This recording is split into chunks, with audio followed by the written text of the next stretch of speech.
గలిలయ సముద్ర తీరంలో ఒకరోజు అద్భుతమైన సంఘటన జరగబోతోంది.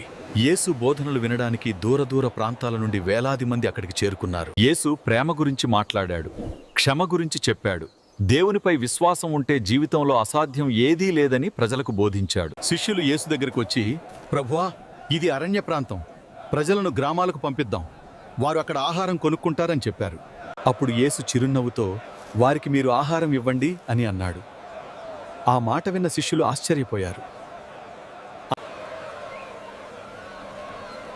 ఆ చిన్న బాలుడు తన దగ్గర ఉన్న ఆహారాన్ని యేసుకిచ్చాడు. అది చాలదని అందరికీ తెలిసినా ఆ బాలుడు విశ్వాసంతో తన చిన్న కానుకను సమర్పించాడు. యేసు ఆ రొట్టెలు, చేపలను తన చేతుల్లో తీసుకున్నాడు. ఆకాశం వైపు చూసి దేవునికి కృతజ్ఞతలు తెలిపాడు. శిష్యులు ప్రజలకు ఆహారం పంచడం ప్రారంభించారు. కానీ అద్భుతం అక్కడే మొదలైంది. రొట్టెలు తగ్గలేదు, చేపలు అయిపోలేదు. పంచిన కొద్దీ అవి మరింత పెరుగుతూ వచ్చాయి. అందరూ తిన్న తరువాత కూడా ఆహారం మిగిలింది.